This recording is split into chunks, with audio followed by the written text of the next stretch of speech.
Hello and welcome to Precious Pens channel. We are here again to celebrate words of bliss.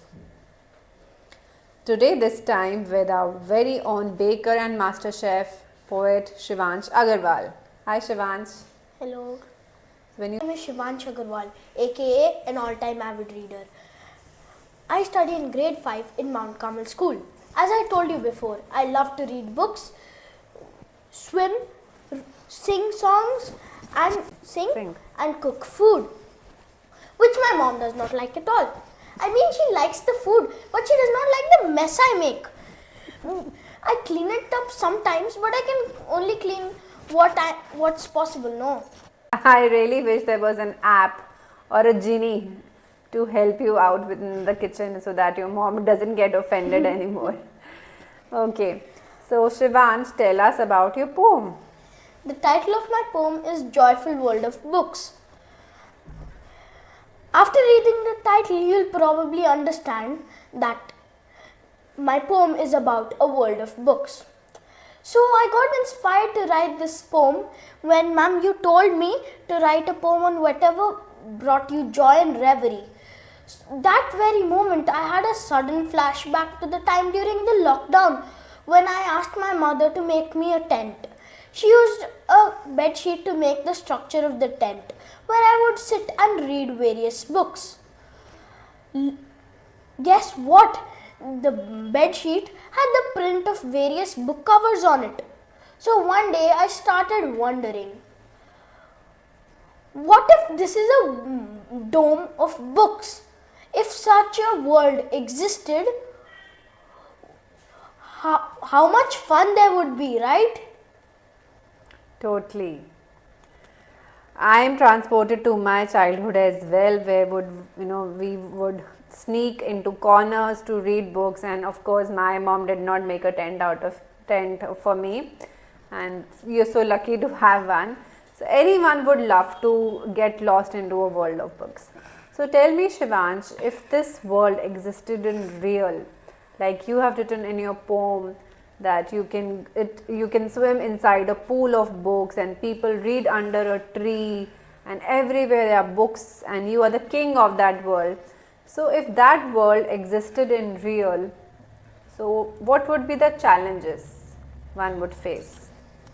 There won't be any challenges in this world because nowadays social media interactions and screen time level is so high that such a world would be a blessing where we would just sit and read. Today everything is available online and digitally, so I have decided to expand my lexicon using dictionaries and research using various books. Amazing. And rightly said, this is the need of the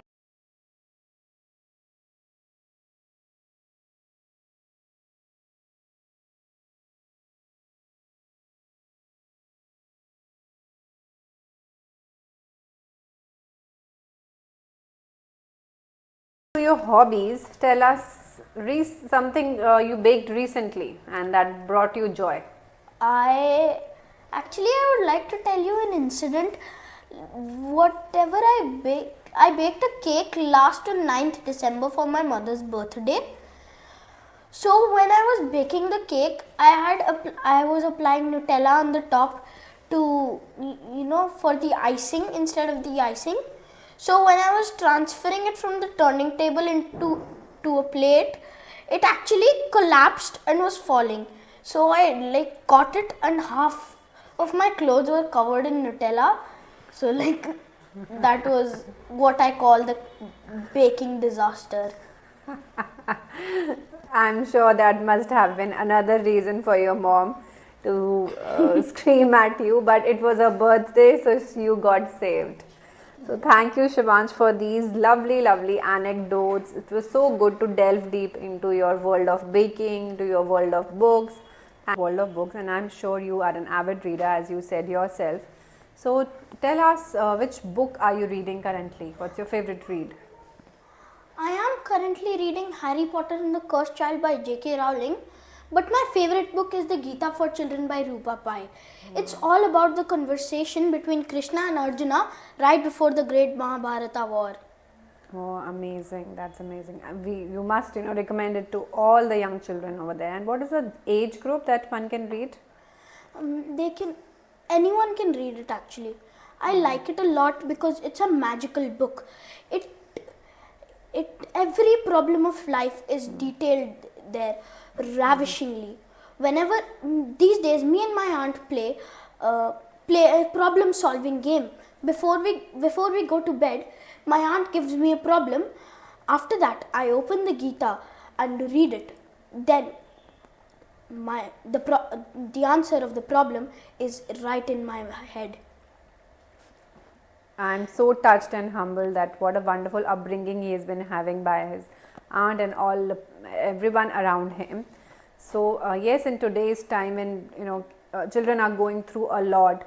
So going back to our roots and actually having a problem solving guide in front of you in the name of an epic which has been greatly written, in spite of the apps that we are bombarded with these days and robotic environment that we have, it is a must read, I must say. Thank you, Shivansh, for enlightening us with this.